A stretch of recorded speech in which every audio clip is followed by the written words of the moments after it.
أعوذ بالله من الشيطان الرجيم بسم الله الرحمن الرحيم الحمد لله رب العالمين والصلاة والسلام على أشرف الأنبياء والمرسلين سيدنا مولانا أبي القاسم محمد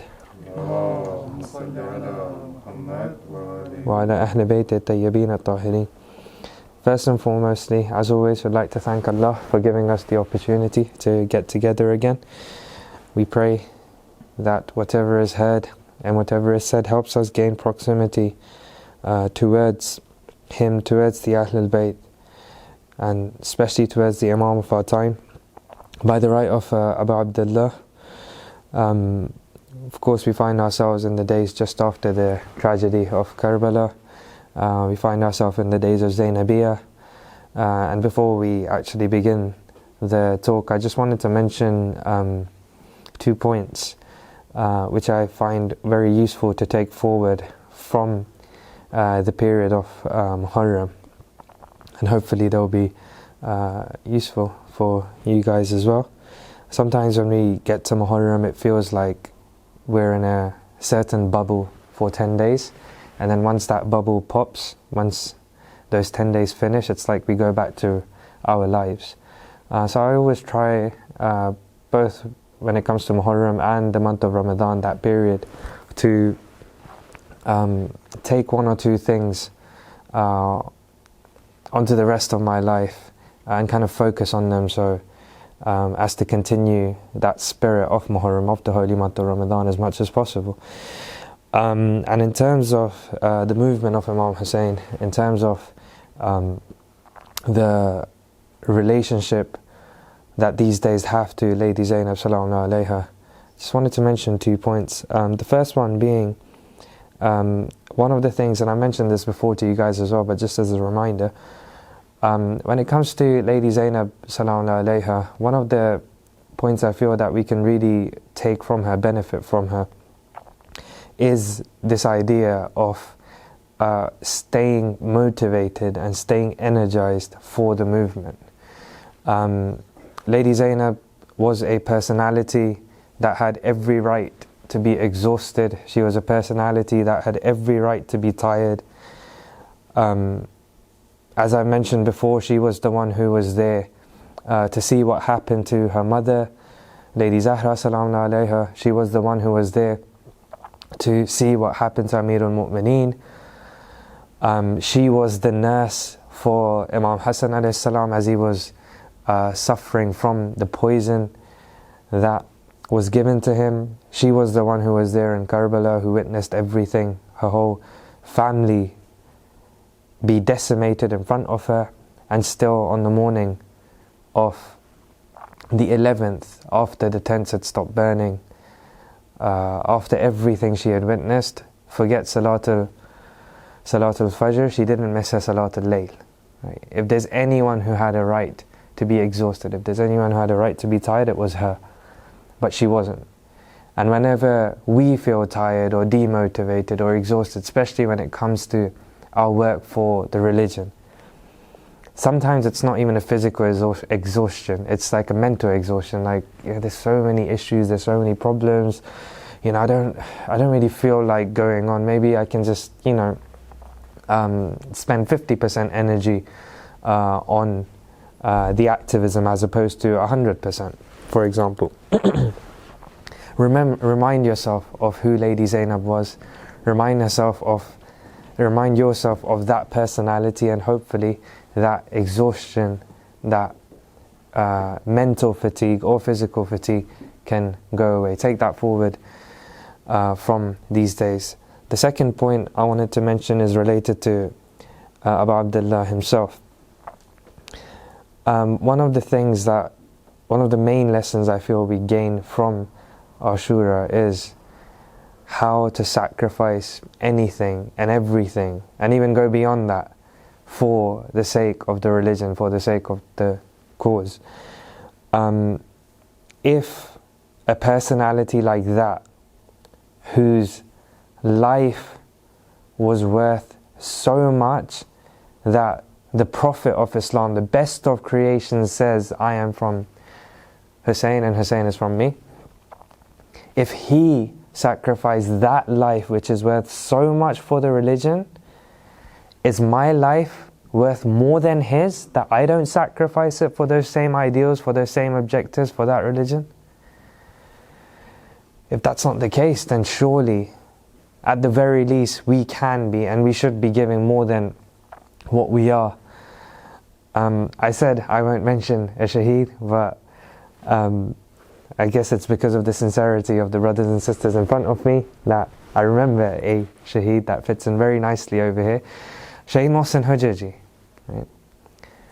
After 8 days of complete exhaustion, voluntarily working at a Muharram program in which he himself demanded to work in a place where others can't see him and take care of the most difficult responsibilities. When he was asked, when he was told, Alhamdulillah, you're doing so much work, don't get tired, his response was, tiredness is nothing. We have to give our heads for Imam Hussein.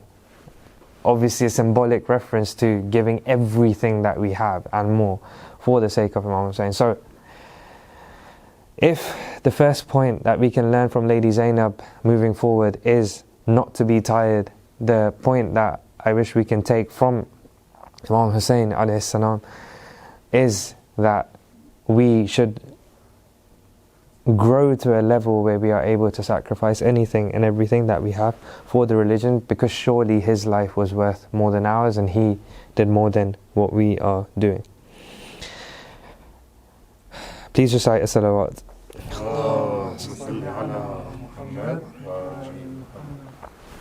Okay. Pretend that was a separate talk and now we begin our actual discussion. So we were speaking about Wilayah. Admittedly, when I spoke in the last session, I didn't have in mind that, this is going to be a series which will have some sort of continuation and therefore I need to prepare that talk in a way that approaches a series the best way possible. Not because Ahad didn't tell me, brother Ahad did tell me that this will be a series, but truthfully because I wasn't sure exactly where to begin with such a vast topic. Our topic has been Wilayah. In the previous session, very quickly, we spoke about how we shouldn't just be taking the objectives from the Ahlul Bayt, but we also need to take the methodology of trying to achieve those objectives. And we realized one of the things that they focused most on in their methodology was the strengthening of Wilayah through the Quran. The understanding that we achieve for the most basic meaning of Wilayah is attachment, like having an attachment. And we also introduced the idea that when we're speaking about Wilayah, there's two different types of Wilayah that we're talking about. One is the vertical form of Wilayah, which is the attachment that people have to the leadership or those above them. And then there's a horizontal form of Wilayah, which is the attachment that individuals have to one another on somewhat a similar level. We decided to focus on horizontal Wilayah, the attachment that exists on the level of people with one another as opposed to their superiors. Within that, we used the example of the Islamic movement of Nigeria. We were very fortunate enough to be able to present an interview that had taken place between one of the brothers and Sheikh Zakzaki himself, the leader of the Islamic movement of Nigeria, in which effectively he asked him, how do you make 12 million Shias in one generation? And effectively his response was through the strengthening of this horizontal Wilayah. And we went through 5 different points which he mentioned, these are the reasons that I feel the Islamic movement of Nigeria is successful. And essentially it came down to this focus that he felt the movement had towards this horizontal Wilayah. Now, whatever we discussed in our last session, I want to take that as an kind of like a taster. I wouldn't say the beginning of the discussion, but just see it as a taster to what this horizontal Wilayah could potentially mean. And I wanted to take that further, that discussion in a bit more depth and in a bit more structured manner, and where it should essentially begin from. Before I do that, again, for the hastening of the reappearance of our beloved Imam, please recite another salawat.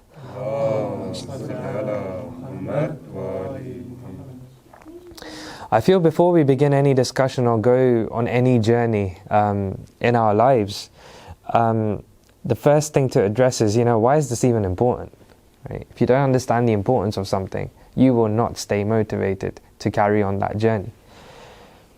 Imagine that you are sitting outside of your house one day, and all of a sudden you see like 10 people just run past you, and you're like, interesting, people are running. And then you get up and you start running as well.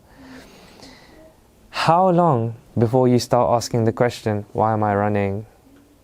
Where am I trying to get to? How long is this going to last? Right? If you're sensible, those questions should pop up straight away, and you'll be like, okay, well, I don't know the answers to these questions, so why am I even bothering spending this energy? Right?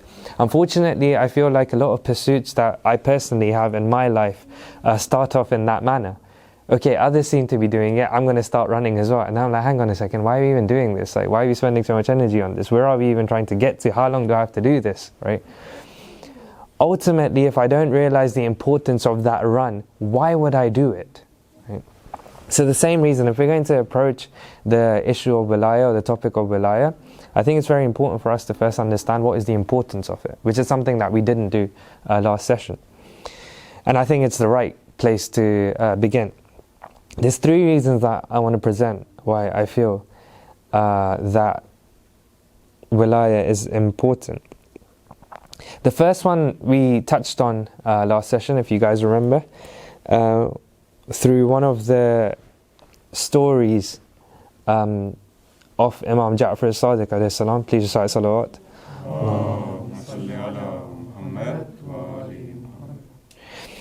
We saw that a group of people, very briefly, we saw a group of people come to him and ask him to rise up.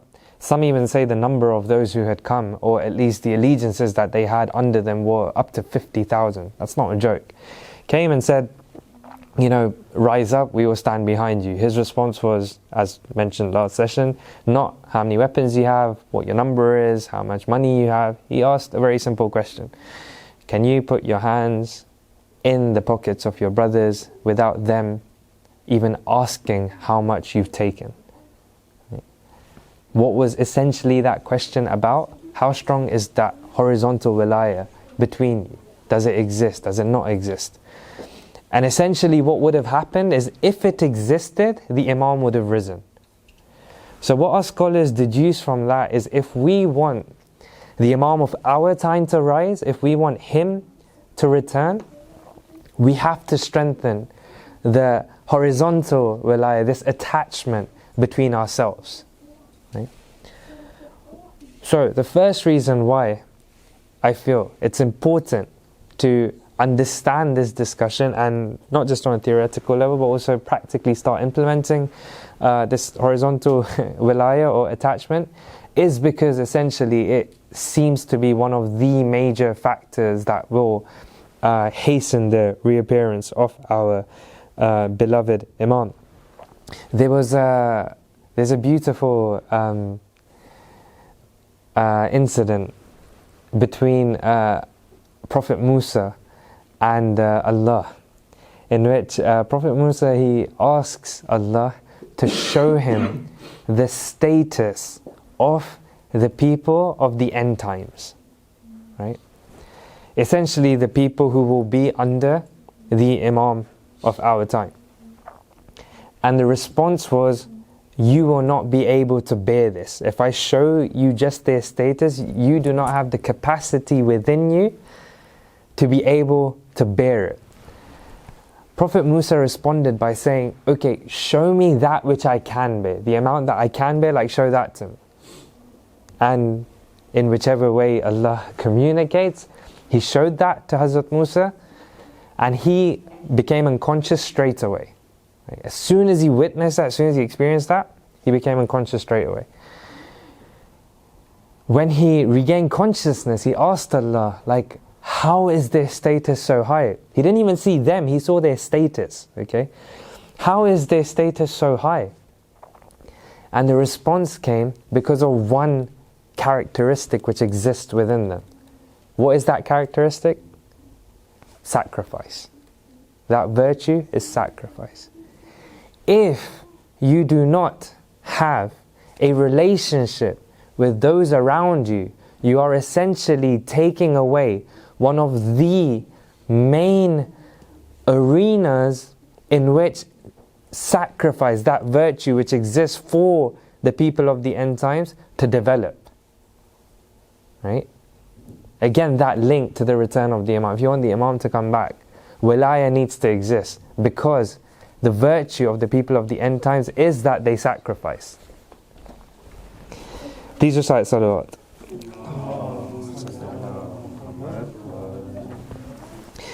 I was reading some of the works of Sayyid al-Qa'id, and in that he mentions that historically, when the Imam went into occultation, his followers, what they used to do is in their houses, they would have an area which would have all the equipment that they need, just in case the Imam comes back. Like, that's how ready they were for the return. Like, literally, just in case the Imam came back, they could just get their stuff and go. Right? We can learn from that symbolically. If we were serious about the return of the Imam, and if we understood that establishing that horizontal wilayah is one of the essential factors of the Imam coming back, our seriousness in the pursuit of establishing that wilayah would be as serious as how they would have their equipment ready by the door to go and aid the Imam just in case he came back. If you look at Surah Hujurat, verse number 10, without doubt the believers are brothers of one another. So then make peace and harmony between your brothers and have consciousness of Allah, so that maybe He will show you mercy. Agha Panahiyan, underneath this verse, he says that, look, according to this verse, if you have brotherhood, then you may be granted the mercy of Allah. What does that mean? If you don't have brotherhood, don't think that Allah will give you the mercy that is the best of mercies, which is the Imam of our time. Without doubt, the believers are brothers of one another, and when they are that, they may have the mercy of Allah upon them. If we do not have that brotherhood between us, if we are not pursuing the creation and strengthening of this horizontal wilayah, this horizontal attachment between us, can we expect the greatest mercy that Allah can do upon us to be done? It's a question that we need to ask ourselves. So the first reason why I feel this discussion on wilayah, both on a theoretical level and a practical level, is important, is because it seems to be one of the essential factors in hastening the reappearance of the Imam. The second reason why I think this is important is because if it was not for this attachment that existed between the believers and existed between the believers and the leader, both horizontal and vertical attachment, we would be finished. We would not exist. There's a very beautiful example that Sayyid al-Qa'id does to explains to illustrate this. He says, imagine a trickle of pure water at the top of a mountain, right? That pure bit of water starts its journey from there. Slowly, that water turns into a small stream, right? And as this body of water is traveling, it needs to go through different obstacles. It needs to go through different conditions. Right? That trickle of water needs to go through mud. That trickle of water needs to go through sand. That trickle of water needs to go through plants and trees and so on and so forth, right? But it stays pure. That water at times, that stream of water at times, it becomes a river. Like, it becomes huge, right? And at times that that bit of water becomes so small it's nothing but a few drops. Right? But it keeps on going and it stays pure.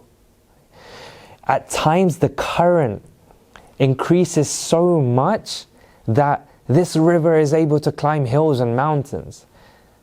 And at times you see this body of water drop down and go underground.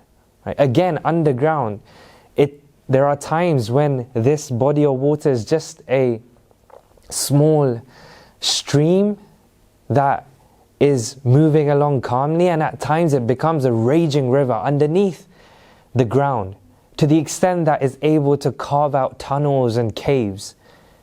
And again, at times you see the same thing happen overground. What's essential is from the start of this journey to the end, this body of water stays absolutely pure. This purity, right? You go see this journey of this water as the journey that the followers of the Ahlul Bayt have had from the start to now. In fact, let's take it a step back. This is the journey of the divine movement from the time of Prophet Adam all the way to now and beyond. There are times where Prophet Nuh, for example, spent 900 years doing tabligh and he had less than a handful of followers. Right? There are times when the divine movement had armies underneath it, that larger bodies of water, that rivers. There were times when this river was flowing. There were times when this river was still. There were times when this river was just a few drops. Look at Amir al-Mu'mineen. Look at the state of the Muslim Ummah after the Prophet passed away, where we have some traditions that say that everyone but 4 people remained on their faith. A few drops were left. Sayyid al-Qa'id says the reason why this body of water stayed pure from start to end is because the relationship that each individual had to each other, the strength of relationship that each individual had to each other, that drop had to the drop next to it, and the relationship that these individuals had to the leadership, had to that thing which connected it to the ultimate source of purity. If it was not for this attachment, if you look at all the problems that they faced, there is no way that they could have survived. And this happened during the time of the occultation as well. Like look at how much the lovers of the Ahlul Bayt have gone through. Who, like from the beginning, the lovers of the Ahlul Bayt are the ones who have been tortured. They're the ones who've been thrown into prison. They're the ones who've been executed. They're the ones who've been massacred. They're the ones who've had every type of oppression you can think of done upon them. They had to go through that mud. They had to go through that sand. They had to go through those plants and trees. They had to go through all those obstacles and challenges, but still they remained. Still you see that purity. That only existed because of the attachment that they felt between each other and trying to maintain that attachment to the ultimate symbol of that divine movement. That's why we survive today. It's because of our leadership. It's because of the leadership of the Imam of our time. It's because of the leadership of his representatives in his occultation. If it was not for this attachment, we would be finished.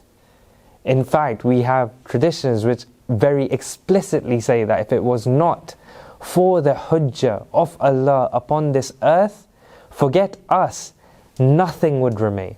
No existence would remain. Okay, who are we? So, second reason why I think it's important to have this discussion is because without understanding it, without applying it and practicing it, we would be finished. And that's usually very good motivation to start doing something. The third reason why it's important to work on establishing and strengthening relations and attachments with one another is because perfection cannot be reached in any other way. Perfection cannot be reached in any other way. If you want to look at like spiritual development, for example, there's a very powerful quote from Ayatollah Jawadi Amali. For those of you who don't know, he's one of the greatest scholars that we have at the moment. Philosopher, faqih, potentially among the urafa. We unfortunately tend to only realize that side of them after they passed away. One of the greatest scholars that we have alive at this moment. I read this and I was in a state of shock. If someone is not able to carry out a service for others that will lead to their hearts being closer to the religion, due to carrying out individual mustahab acts, they must not carry out those individual mustahab acts. They should focus on being in the service of others, because that is much more effective. The importance on establishing and strengthening that attachment with others. This isn't a joke. This is someone who's been on the journey, and he's telling us, like, guys, look, this is the way. I think I mentioned to you this last session as well. There was one of the Urafa on his deathbed, after 70, 80 years of research, said, for this time I was trying to find the best of deeds, and the result I came with was the best of deed is being in the service of others. This creation and strengthening of that attachment with others, that is what's going to help you reach your own perfection. On the other side, when you're trying to reach that perfection, there's two major obstacles you have. One is shaitan and the shayateen. The other is your nafs. The way that Sayyid al-Qa'id differentiates between the two is, he said the shayateen are all those external factors which become an obstacle to you, and the nafs is that internal factor which becomes an obstacle for you. If you do not have wilayah, you're going to struggle with both. Why? Surah A'raf, verse number 16 and 17. Very famous verses there. The communication that Iblis has with Allah, in which he's saying to Allah, look, this is what I'm going to do. As you have consigned me to perversity, he said, so Iblis said, I will surely lie in wait for them on your straight path. Then I will come at them from their front, and from their rear, and from their right, and their left, and you will not find most of them to be grateful. This external enemy, not only is he going to revolve around you, trying to look for a weakness, and he can strike from anywhere and everywhere, he is an expert at it. He's been doing it since then. Right? He didn't just start when we were born. No. Okay? He's been doing it since then. In fact, he's so good that one of my teachers says he's so good that don't think it's shaitan that, directly attacks you guys in the West. He says he has his systems and stuff at play. He's done his thing. He's focused on other things right now. Right? That's how good he is. That's how experienced he is. But notice what he's saying over here. He's going to surround us. Being surrounded is a lot easier when you are isolated. If you are working on creating this attachment and strengthening this attachment with others, you do not remain isolated. It's a lot harder to flank you. If shaitan wants to come to you, he needs to take a step more. He needs to plan a bit. You can throw another obstacle in the way of his planning. Right? He wants to surround you. Being isolated lets him do that. Working on wilayah takes you away from that isolation. When it comes to your nafs, this internal obstacle, we have a tradition which says from Amir al-Mu'mineen, please recite salawat. In which he says that fight your nafs the same way you fight the enemy in a battlefield. Okay. There are so many lessons to be learned just from this tradition. The thing that we're going to pick out from over here is that if you go into the battlefield trying to fight the enemy by yourself, there's something wrong with you. Who said you have to take on the enemy by yourself?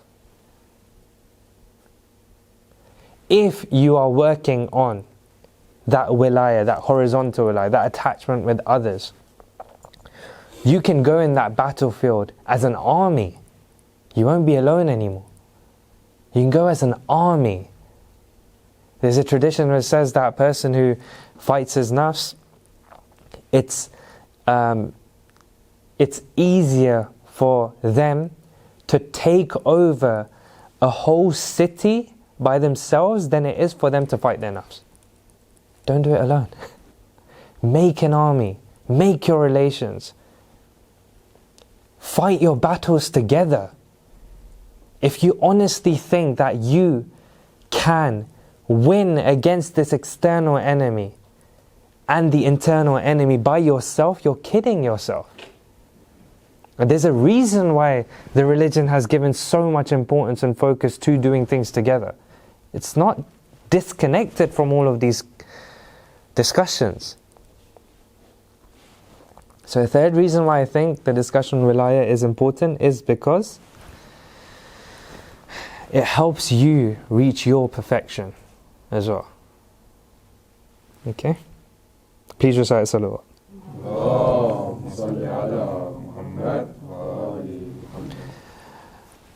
Another introductory discussion to Wilayah, before we eventually get into speaking about Wilayah in inshallah the future sessions, is, look, there's so many times like in our religion we hear people say, we read in books and that, you know, this is so important, and then that is so important, and then like this third thing is so important. So hang on a second, what's the relationship between these? It sounds so random. It sounds almost comical that you're saying, okay, like Abu Abdullah is so important that every tear you cry for him has this much reward. And then you're like, okay, well, Wilayah is so important that if you don't have it, then you can fast throughout the days, you can pray throughout the nights, you can give all your money in sadaqah, and it will have no meaning unless you have Wilayah. Yeah. On the other side, you're saying something like jihad al-nafs, the struggle against yourself, is the most important thing, or it's such an important thing. Are we following a religion which believes in these different things in such an inefficient manner that everything can be the most important and then also not be the most important because the other thing is more important as well? Like, is that how it's supposed to be? If you guys remember in the discussions we had last year, we said one of the issues with the presentation of the religion at the moment is that it's being presented as these different parts without having any understanding of what relation they have to each other. Remember we gave the example, like if I want to explain religion to you right now, if I want to explain a car to you right now, the way that Islam is being presented is basically, I'm taking a steering wheel, I'm throwing it at you. I'm like, here's a car. Then I'll take the clutch and I throw it at you and say, here's a car, right?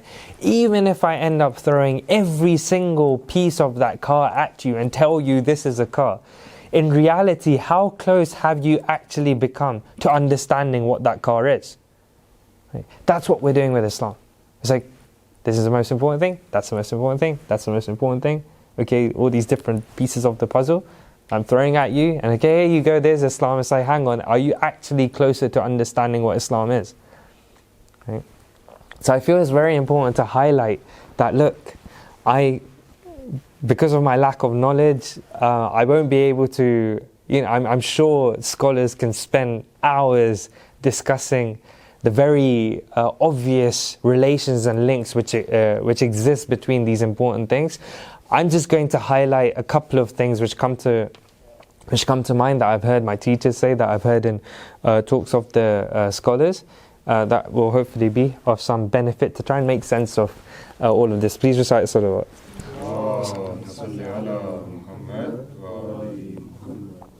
Okay.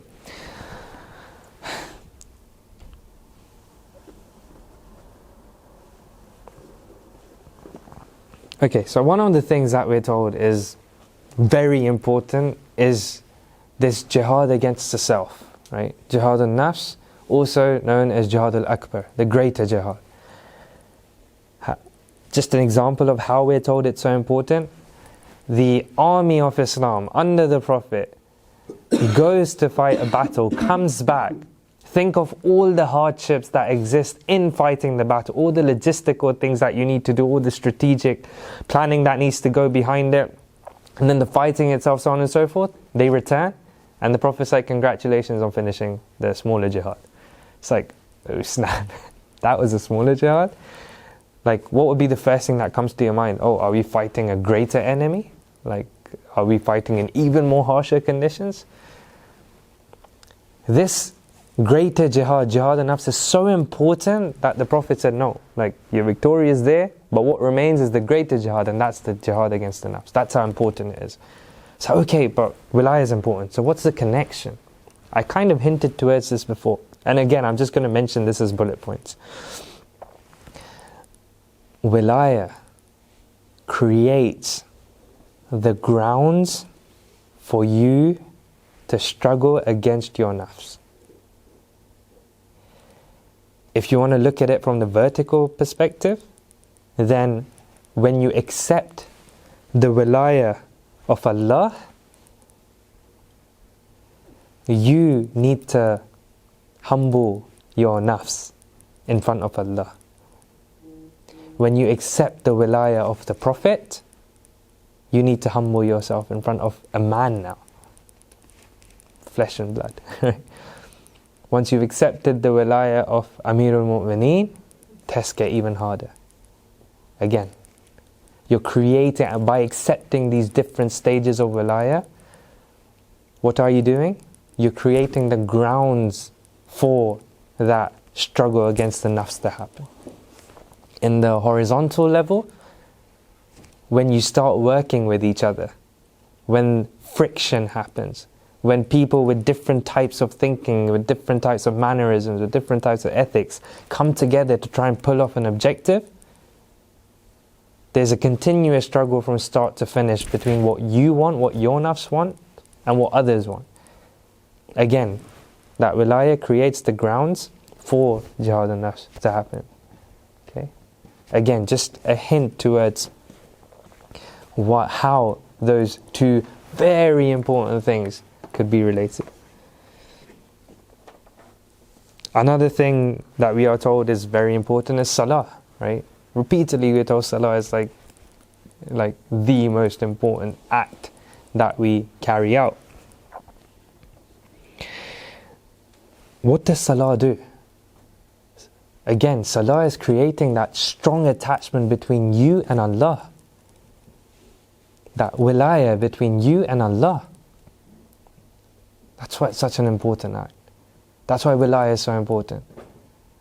It's creating a strong attachment between you and the Prophet when you send salams to him at the end. It creates a strong attachment between you and the sincere servants.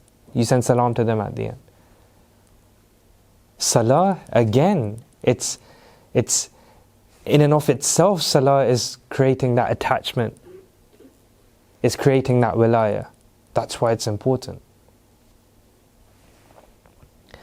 In fact, let's take it a step further. Remember, wilayah is not just looking at attachment, it's also looking at detachment from everything else. In salah, you repeatedly say in Surah Fatiha that put me on among those who are on the right path, not among those who are the cursed or those who are astray. Salah is repeatedly telling you who you should be detached from, again strengthening wilayah. No wonder it's so important. And then if you don't look at salah in and of itself, if you look at it as an act in relationship to other acts, what's the best form of your obligatory prayers you can do? In congregation. Why? To the extent that we're told once 10 people get together in a congregation, the angels give up calculating how much reward they get. Why so much reward? Again, that link to Wilayah. When you're there with others. Remember, whenever you see in our religion, wherever you see in our religion that something has a ridiculous amount of reward, it's because there is a hidden purpose that is trying to point you towards. Those congregational prayers are trying to point you towards Wilayah. Through these, again, you can strengthen that attachment with one another. And the last thing that we're told is very important is, as I mentioned before, the tears we shed for Abu Abdullah, the tears we shed for Karbala, the reward of the ziyarah of Arba'in. We have, to the extent we have traditions about each step you take towards the haram of Abu Abdullah. Right? Why so much reward? Why Karbala? Like this super important thing, what relationship does it have to Wilayah? One of the most strongest manifestations of Wilayah is Karbala. You look at the relationship each one of those individuals had to each other. How strong it was. One of the strongest manifestations of that horizontal attachment. They're willing to give everything that they had, not just for Abu Abdullah, but for the person who's standing right next to them, who's not Imam Hussein. And then of course, they're the brightest, most apparent manifestation of the Wilayah which exists between the leader and their followers. If your religion is saying that these are important things, if someone is saying that to you, tell them, okay, what's the link between them? You know, I've just mentioned literally 1 point each, which kind of links them together, right? Our religion is not something which is scattered and doesn't make sense. And no, other religions are very good at being scattered and not making too much sense. But that's not us. Everything fits. Everything makes sense. Every single part, every single discussion of our religion works efficiently with the other parts.